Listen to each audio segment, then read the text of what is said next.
প্রদেশ কংগ্রেসের সভাপতির দায়িত্ব নেওয়ার ৮ মাস পরে এবার শুভঙ্কর সরকার নতুন কমিটি ঘোষণা করলেন। অধীর চৌধুরী জমানার বেশিরভাগকেই যে কমিটি থেকে ছেঁটে ফেলা হয়েছে। মাত্র ৫ জন পুরনো জেলা সভাপতি বাদে বাকি জেলায় সমস্ত নতুন মুখ। কলকাতা জেলা কমিটির সভাপতিদের অধিকাংশকেই বদল করা হয়েছে। ৩৩ জন জেলা কমিটির সভাপতির মধ্যে মহিলা সভাপতি মাত্র একজন। বিভিন্ন কমিটিতে মহিলাদের উপস্থিতিও যথেষ্ট কম। দীর্ঘদিন ধরে যারা পদ আঁকড়ে বসে আছেন তাদের সরিয়ে নতুন মুখ আনা হয়েছে।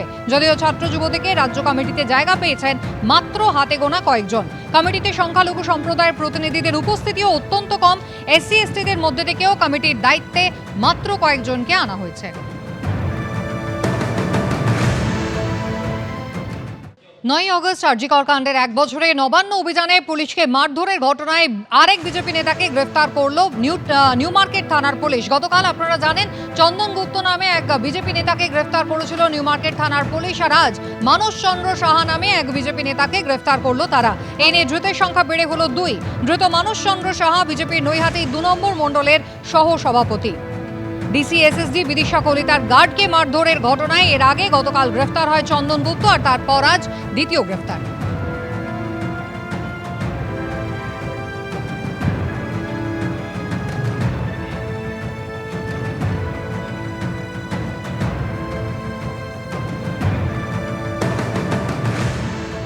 বিজেপি নেতা অর্জুন সিং গতকালও কিন্তু তিনি অভিযোগ করেছিলেন যাকে গ্রেফতার করা হয়েছিল একেবারে উদ্দেশ্য প্রণোদিতভাবে তিনি এমনি গিয়েছিলেন লালবাজার চত্বরে। আর আজকে গ্রেফতারের ঘটনাতেও সেই একই কথা তিনি বলছেন। সাধারণ মানুষ প্রতিবাদ করতে গিয়েছিলেন, ইচ্ছে করে গ্রেফতার করে হেনস্থা করছে পুলিশ। মানস সাহা একজন সিনিয়র সিটিজেন, তার মানে বোঝা যাচ্ছে কি পশ্চিমবাংলা সরকার ভয় পেয়ে সাধারণ মানুষকেও হেনস্থা করছে। প্রত্যেকটা কেসে ওই আদার্স 25 আদার্স 20 এইসব বলে রেখেছে, আর কিছু কিছু লোককে ধরে ওই কেসে ঢুকিয়ে দিয়েছে, যেটা করছে। অথচ মানসবাবু মতন লোক কোনো ঘটনাতে জড়িত নেই।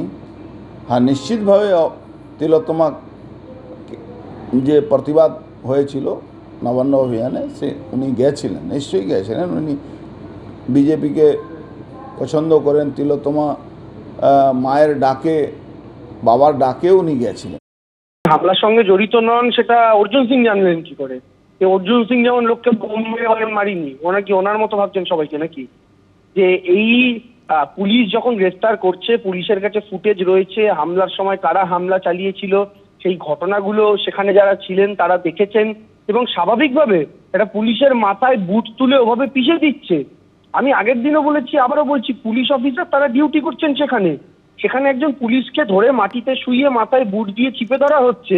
সেই পুলিশ তো কারোর বাড়ির লোকও, তারা তো বাড়ি থেকে দেখছেন।